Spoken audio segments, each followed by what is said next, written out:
So please start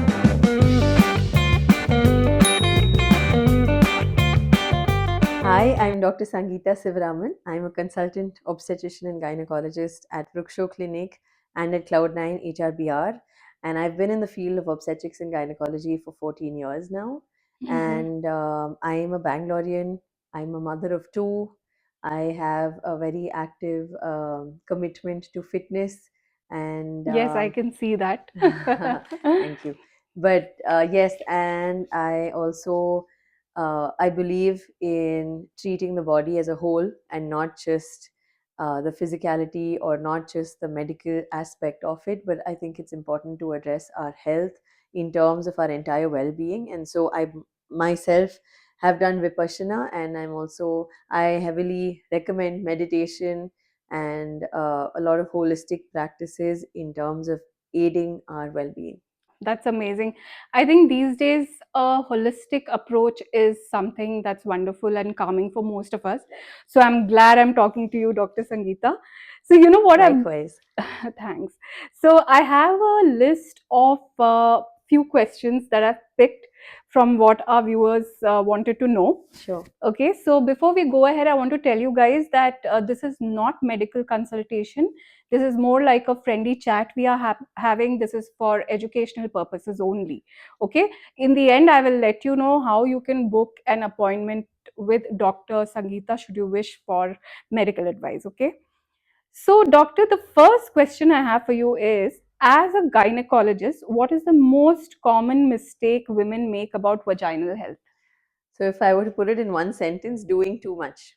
Okay. And basically, less is more with the vagina. And our vagina is, to quote unquote, a self cleaning oven. Mhm. And there is nothing that one needs to do in terms of washing, in terms of using some kind of a cream, a douche. There is nothing that is needed. We are all born with a certain amount of odor and a certain amount of discharge, and it's perfectly normal.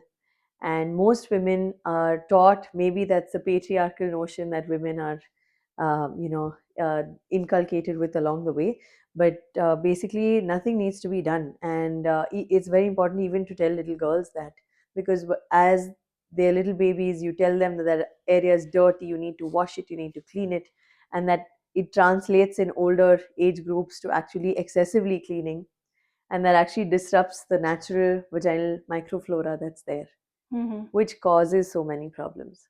Because yeah, I think most of us do that. Like I use, uh, these vaginal, what do you call, Washes. washes, we wash and all of that. Yeah. Anyway, I I don't want to ask you recommend about any that. of those to my patients. Oh, really? Because I think I use it thrice a day. Yeah, that's the issue. And the core of it is that in general, maybe sexuality is dirty. Women are taught that their private parts are dirty, and so you try very hard to keep it clean. Right. So the next question is, what's the one question that patients whisper but should ask confidently? Like, I think for me, this is a big breakthrough because the word vagina itself, I would feel very weird to talk about it, but I'm getting there. So, For me, it's talking shop, easier Oh. for me. Yes. Okay. What's the one thing that they whisper about? I think urinary incontinence is something that women do struggle with and are very, very silent about. Prolapses, in terms of genital organs descending a little down, is also a very hidden taboo topic.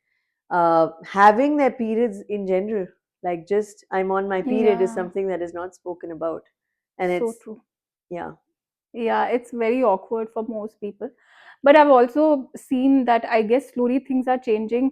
it is, yes. Earlier I wouldn't see a man buying sanitary pads at the pharmacy, but these days I send my husband and he's okay with it. So kudos to such men.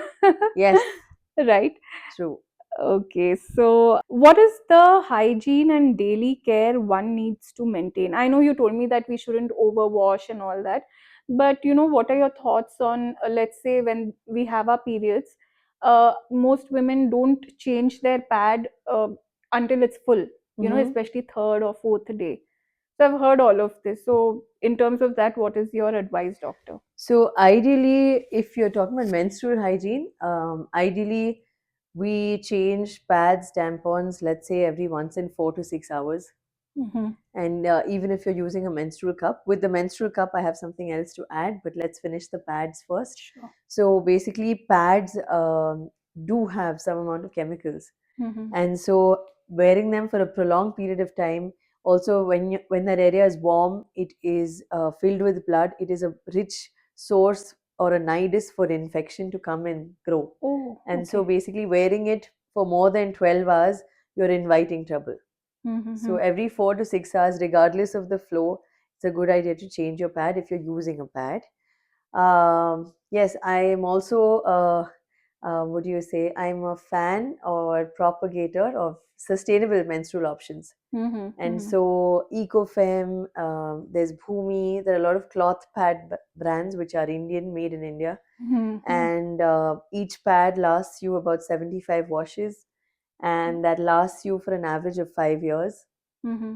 And it costs you, I think, let's say 50 to 70% less than investing in disposable pads. And it Right. also, one woman creates about, I think, 2 tons of menstrual waste in a lifetime. Mm-hmm. And by switching to sustainable options, we are creating a change there, something that That's one can really a huge explore. impact. Yes. Yes, and then you can look at tampons, or you can look at menstrual cups as Mm-hmm. well. Mm-hmm. Yeah. So, I'll be honest with you. I don't know why I've heard of these cloth pads and all that, but I know I shouldn't be saying this, but I feel disgusted to wash it. Is there something I can do to deal with that issue? With regard to washing, so basically most of the period underwear, the menstrual pads are designed in such a way that you kind of soak them in a mug of water, and in about 10 to 15 minutes most of the blood leaches out. Oh, So you okay. basically get rid of that, and then you wash it like underwear. Ah, So that is either you're something. like washing with soap and then drying it on a line, or you dunk it in the machine if you're okay with it. But in an Indian household, there's a lot of taboo about dunking it with other clothes. Right. You have to basically hand wash. Thanks for sharing that. That's important information. All right. Then, also, I wanted to know about this cotton versus synthetic. So, does that really matter? It matters because we are living in a tropical country. We are living Mm-hmm. in a place where there's a lot of sweat anyway. Mm, That area is warm, that area is prone to not getting much aeration. And that is our natural design. And in right. that, if we add polyester or added synthetic materials into the mix, basically there is no breathing space for the skin there. And you are predisposing yourself to chafing.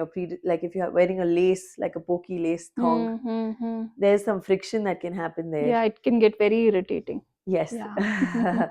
Yeah. And, basically nowadays there's a lot of talk of microplastics even in the underwear.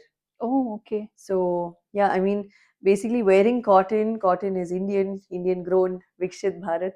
So, Right. basically wearing cotton underwear in India makes a lot more sense for that reason. And in general, it soaks up our sweat, it soaks up odors. Mhm. So, it's a good idea to wear cotton for that reason. All right. Got that. But on a night out, maybe you want to wear your sexy, lingerie. That should be okay. But on a daily basis, cotton is the go-to. Okay, so it's a luxury. You should wear it sometimes, not always. So, does bad odor always mean infection?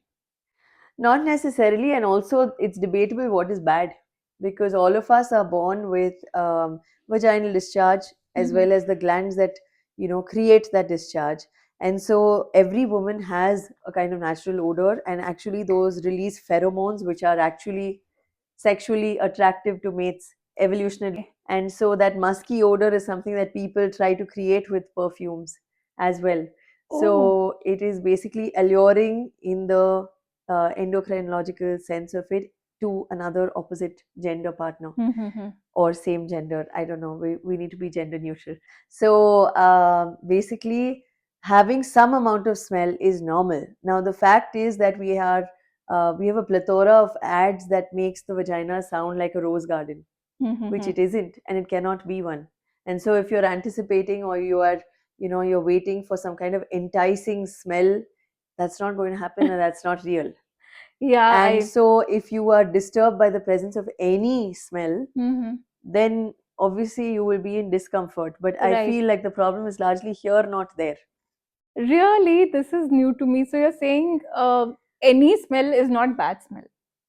Not always. There are women who particularly complain of, let's say, a fishy type of odor. Right, right.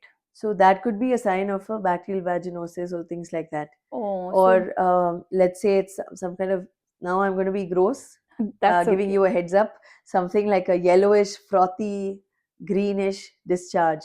Oh, Something that is, like let's say someone with a cervical cancer may have a rotten flesh, like rotting flesh type of a smell. oh, is it So okay? these kind of smells definitely we need to be alert, I mean, Right. aware of. But in general, having some amount of odor, it's Hmm. perfectly normal.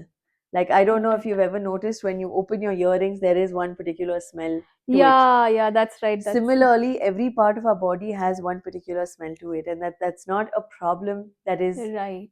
natural biology. Yeah, true. Very true. Doctor, a lot of women they wear panty liners. So is that okay? Like every day wearing a panty liner? If you ask me every day anything, the side effects of it build up over time. One really does not know all the chemicals that go into that. Again, coming to sustainable menstrual options, if you buy a cotton or a this thing reusable panty liner, basically it's like your underwear. So whatever you're putting closest to your private parts, ideally should not be having a lot of phthalates, other chemicals that are there, and which are oxybenzenes and benzoates and things like that. These are used a lot in these kind of disposable products in order to make them disposable. And so one really does not have too much data on what is happening to the vaginal flora or to the skin there, and what are the effects of it long term. I think if we all made more peace with the fact that, everyone has a certain level of discharge, everyone has some amount of smell, everybody has hair. If we make peace with that, really make peace with that, I don't think we need as many products as prescribed by a lot of the media does. Less is more, you're saying. Yeah, and in general, like, not, you don't need anything on a daily basis. If the discharge is excessive, you could always come and consult us and figure out if there is something that is triggering that kind of a discharge. That was so insightful, doctor. Thank you so much. But before I let you go, I have this segment called Red Flag and Green Flag, and you're gracing this. Like you're the first guest with whom I'm going to be Excited. beginning. Yes, thank you. Okay, so you're going to tell me if it's a red flag or a green flag. Sure. So, wearing tight jeans all day, Red. sleeping without undergarments, Uh, it should be okay. Green. green. Okay. Using scented soaps, No, red. ignoring itching, Red. drinking water, drinking very little water. Red. Okay, I think I just have a few questions in this segment. But is there something you would like to share with our viewers? Tell the women out there something that you would advise your little sister. My little sister. Um, to embrace your femininity, not to hate it, and make peace with it. There are women who have suffered sexual violence, and they do end up with some kinds of endometriosis and pelvic pains, and there is evidence of our stress levels contributing. As women, sometimes we hide our stress. Things that we don't emote, things that we don't vocalize, are stored in our bodies. And just, making peace with the fact that you're a woman, not necessarily hating it, understanding your biology, helping your biology. Like, for example, there's a thing called cycle syncing, where basically you are timing and tailoring the foods you eat as well as the exercises that you incorporate based on the phase of the menstrual cycle that you're at, Mhm. rather than just one prescription formula for all in a group class. You're right, got it. So, yeah, just paying attention to your own body in a way that supports it. That's good to know, doctor, and that was very, very informative. There was so much, even though we didn't have a long conversation, but there was so much I learned today because I was really assuming a lot of things, and this makes me realize it's so important to, at least visit a gynecologist maybe once in 3 months, 6 months? I think once a year should be okay for the most part, unless you're actually suffering from some problem. So I have a joke with patients. So they ask me, when should I meet you again, especially if they have PCOS or something. So I say, if all is well, I hope you see me in a different context. In what sense? I didn't get you, pregnancy or something, or? No, I meant like, you've come as a patient to me. Maybe we can hang out for coffee. Maybe we can go out on a shopping date. Let's see. I mean, what I mean to say is, without necessarily a pathology or a problem, you can meet me outside of that. That's so nice. I feel so good to hear such things, because otherwise it's always about that fear, anxiety, what's wrong with me. And that itself, a doctor who speaks this way and reassures us, half the battle is won for us, I think, in such scenarios. So, Thank you. doctor, I want to ask you one last thing. Now, if our viewers want to get in touch with you either online or in person, how can they get in touch? So I have the clinic with my husband, Dr. Rashmit, and Dr. Sudarshan's our physician who's also there. So we are situated in Byrathi, which is Hennur, northeast side of Bangalore, which is near Tea Hut and Legacy School. And I'm there between 10 a.m. to 1 p.m. Monday to Saturday. And I'm at Cloud9 HRBR between 2 p.m. to 7 p.m. Monday to Saturday.